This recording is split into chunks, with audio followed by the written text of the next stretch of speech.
Oi pessoal, tudo bem? Bem-vindo a mais um vídeo aqui no meu canal. Hoje eu vou contar para vocês a história de Vlad Tepes, ou Vlad o Empalador, ou ainda Vlad Drácula, que nada tem a ver com o vampiro do Bram Stoker.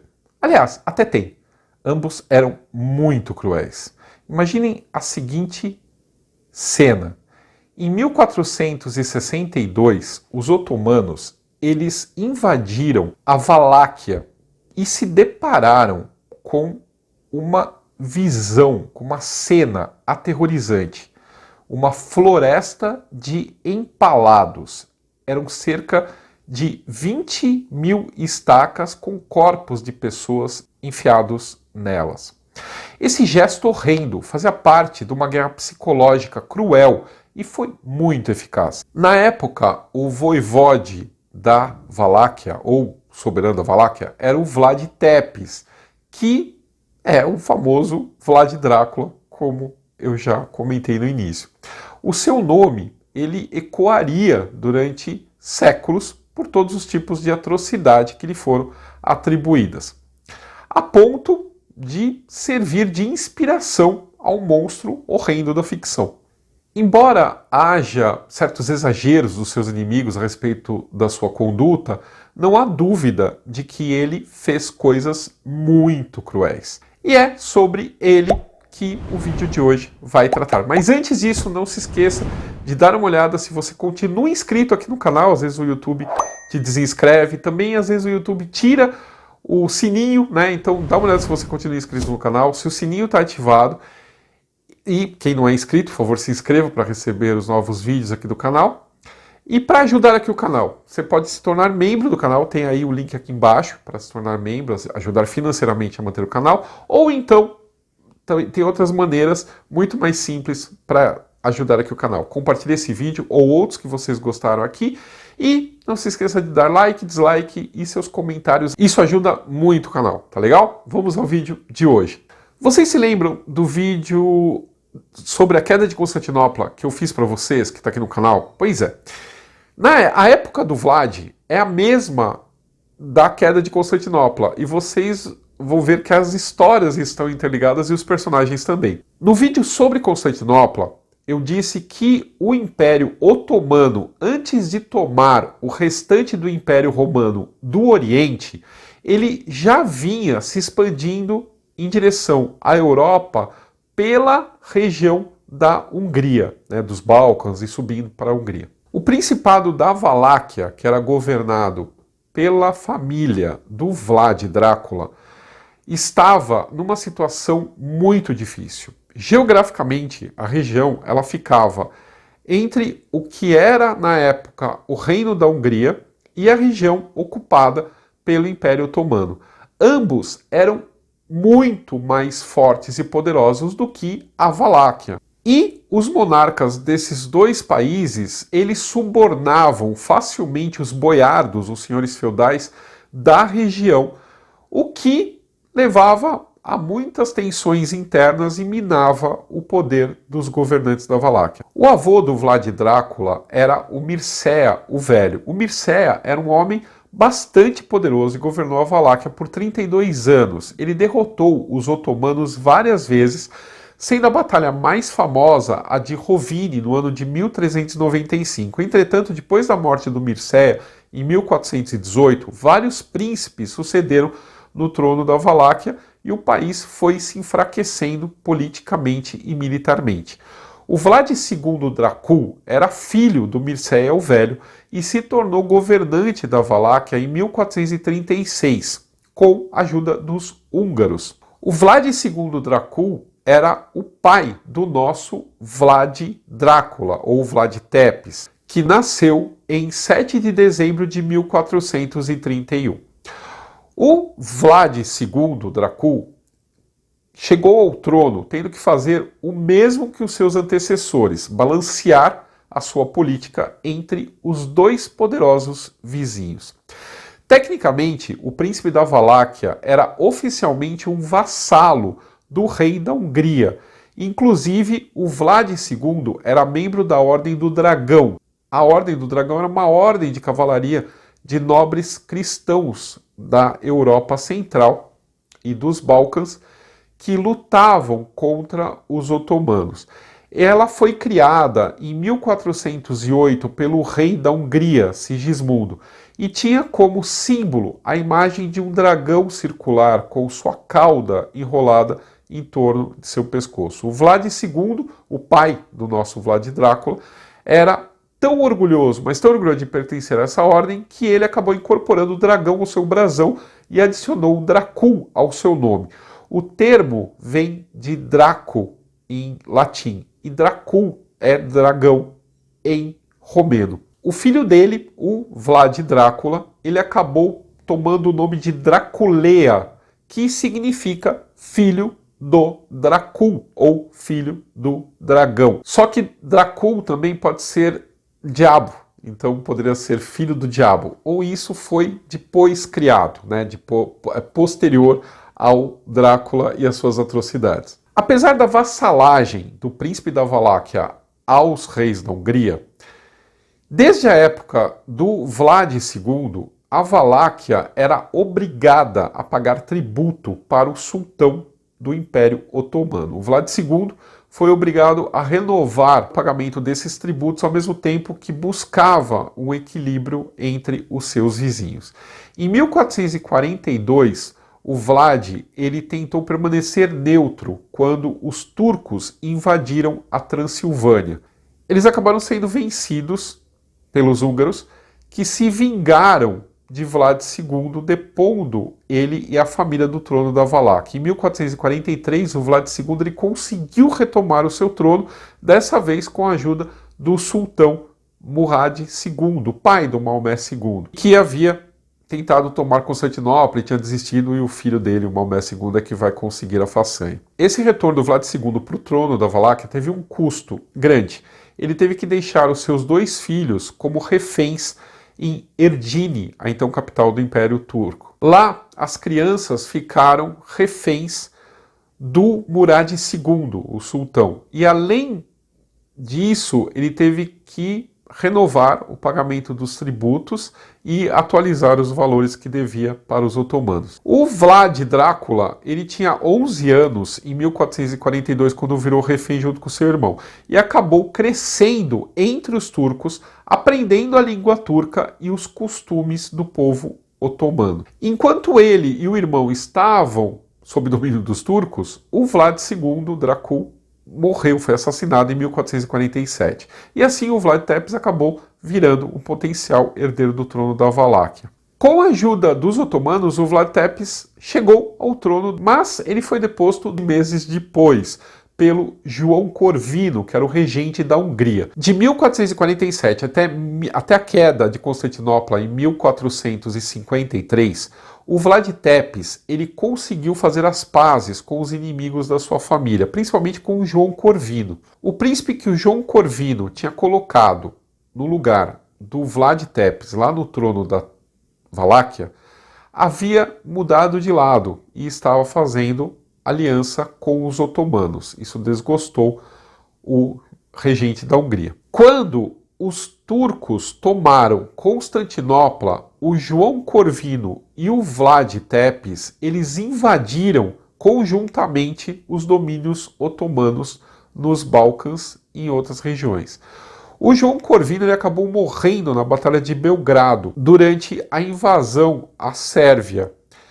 E foi um fracasso, então, os cristãos retomarem a Sérvia. Em compensação, o Vlad Drácula ele teve um grande sucesso na sua empreitada e tomou a Valáquia de volta para ele. Só que com o seu principal aliado morto, João Corvino, ele teve que voltar a agradar os turcos para manter a sua posição. Ele queria fazer com que o seu reinado durasse mais do que o reinado dos seus antecessores. E para isso, ele foi logo lidar com os boiardos. Ele escolheu aplicar a pena que ele tinha aprendido junto com os turcos, que era a pena de empalamento. E assim ele saiu empalando o boiardo para tudo quanto é canto lá na Valáquia, para se vingar de tudo que os boiardos tinham feito contra a sua família, matado o pai, etc. E também como uma forma de controle dessa sociedade mais elevada lá da Valáquia. Foi por causa disso que logo no início do seu reinado, o Vlad ele ganhou o apelido de o Empalador, que em romeno é Tepes, por isso Vlad Tepes. Ao contrário dos demais líderes da Valáquia, que tinham medo, que até então tiveram medo do poder dos otomanos, o Vlad ele estava ansioso para derrotá-los. Mas, obviamente, isso no começo era segredo. Até conseguir consolidar o poder nas suas mãos e conseguir construir um estado forte, ele continuou prestando vassalagem aos turcos, pagando os impostos que eles cobravam e tudo como antes. Mas, em 1460, ele decidiu que já era hora de parar. Então, ele matou os enviados otomanos e também alguns batalhões de maneira brutal. Isso era uma mensagem clara de que a Valáquia estava pronta para combater os turcos. O Maomé II, ao contrário do pai, ele preferia negociar do que entrar em conflito aberto. Então, para evitar o conflito lá com o Vlad, ele mandou um emissário, um diplomata chamado Hamza Pasha. Na verdade, era tudo uma armadilha. O tal do diplomata, que chegou lá na Valáquia junto com 1000 homens, ele deveria capturar o Vlad e levar para Constantinopla.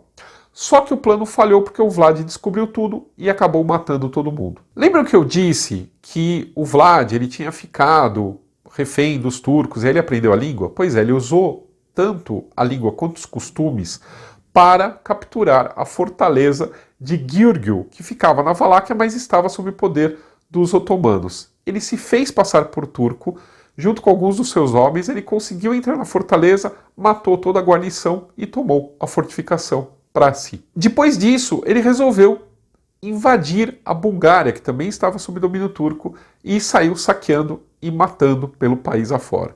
O Maomé II, ele acabou se cansando do Vlad Tepes e mandou que fosse levantado o cerco contra Corinto na Grécia, que na época ele estava tentando conquistar porque ainda era um dos últimos bastiões do Império Romano do Oriente. E aí, com cerca de 40.000 soldados, ele resolveu invadir pessoalmente. Ele se colocou, o Maomé II se colocou na frente dos exércitos otomanos e invadiu a Valáquia. O Vlad, ele obviamente, ele não tinha homens suficiente para fazer frente àquele exército otomano enorme.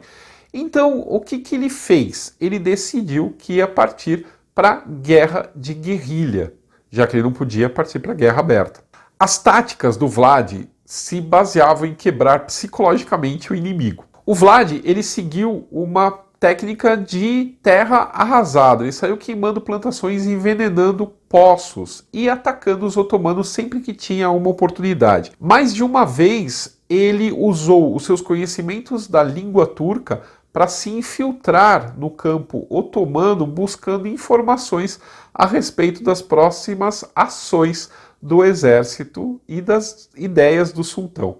Isso levou o Vlad Drácula ao seu momento mais épico, que foi um ataque noturno em Targoviste. Ele atacou o acampamento otomano à noite e surpreendeu completamente os turcos. O seu plano era matar, assassinar o sultão turco.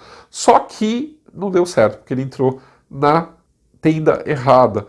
Mas isso causou um grande abalo entre a moral dos turcos. O exército ele continuou avançando, apesar de todos os contratempos, e foi aí que o Vlad Drácula finalmente cometeu o mais cruel dos atos de guerra psicológica conhecidos até então.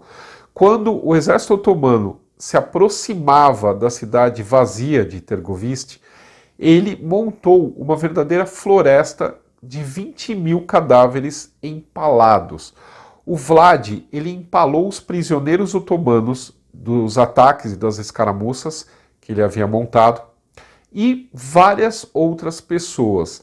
E também ele usou cadáveres de pessoas anteriormente empaladas para reempalá-las. A maior das afrontas foi usar o cadáver daquele diplomata, o Hamza Pasha, que havia sido enviado para capturá-lo. Ele tirou ele da onde ele estava e levou aquele cadáver lá para a cena do empalamento. O cronista grego Laônico Calcondilas, ele relatou: o exército do sultão entrou na área dos empalamentos, que tinha 17 estádios de comprimento e 7 estádios de largura. Isso dá aproximadamente 3.600 metros quadrados. Ainda segundo o cronista, havia grandes estacas nas quais, como já foi dito, cerca de 20.000 homens, mulheres e crianças tinham sido enfiados. As pessoas pensam que essa crueldade se deve ao fato do Vlad ter um ódio especial pelos turcos devido ao seu cativeiro. Mas é muito provável que esse não tenha sido um ato de ódio, e sim um ato muito esperto de guerra psicológica. A mensagem que o Vlad queria enviar com essa floresta de empalados não era apenas de querer um governante feroz e determinado e super disposto a fazer qualquer coisa para vencer. Não. Ele sabia que esse método de execução era usado pelos otomanos. Então, com isso, ele também mostrava que ele conhecia muito bem os otomanos. O Vlad, como eu falei, ele cresceu entre os otomanos, ele falava a língua turca, ele conhecia a cultura turca e ele sabia como que os turcos pensavam. Ao usar o método de execução turca, que nenhum outro rei ou príncipe ou qualquer nobre europeu e cristão usaria, ele deu um recado muito claro para os otomanos. Ele estava mostrando que ele seria muito impiedoso com qualquer um que se atrevesse a se voltar contra a Valáquia. Com essa demonstração, tanto de impiedade com os prisioneiros, quanto de familiaridade com o modo de atuar dos otomanos, o Vlad, ele lembrou aos otomanos que ele não seria levado a uma guerra aberta como os cruzados ocidentais que os otomanos tinham destruído, dizimado lá nos Balcãs. Ele ia continuar travando uma guerra de guerrilha interminável e cansativa contra os otomanos e pretendia ser tão horrível quanto possível. O Maomé II pareceu entender perfeitamente a mensagem e ficou muito impressionado. Os membros do seu exército ficaram horrorizados perante a visão daquela floresta dos empalados. Mas, segundo as crônicas, o sultão ele foi tomado de espanto e disse que não era possível privar de seu país um homem que havia feito tão grandes feitos, que tinha uma compreensão tão diabólica de como governar o seu reino e seu povo. E ele disse que um homem que tinha feito tais coisas valia muito. Com isso, o Maomé II decidiu recuar da Valáquia e assim o Drácula venceu pela guerra psicológica. Só que do mesmo jeito que o Vlad conhecia os otomanos, o sultão dos otomanos também conhecia os valáquios. E ele sabia como que os boiardos podiam ser traiçoeiros. Então, em vez de lutar abertamente contra o Vlad, ele simplesmente apoiou o irmão do Vlad, o Radu, como novo soberano. E assim, os boiardos foram atrás e fizeram com que o Radu virasse governante da Valáquia, forçando o Vlad Drácula a ter que fugir da Valáquia. E aí o Vlad ele fugiu para a Hungria. E lá na Hungria ele foi buscar ajuda com o rei. Só que ao invés de ajuda ele acabou virando prisioneiro dos húngaros. Quando tudo isso aconteceu em 1462, o Drácula mal teve tempo de escapar.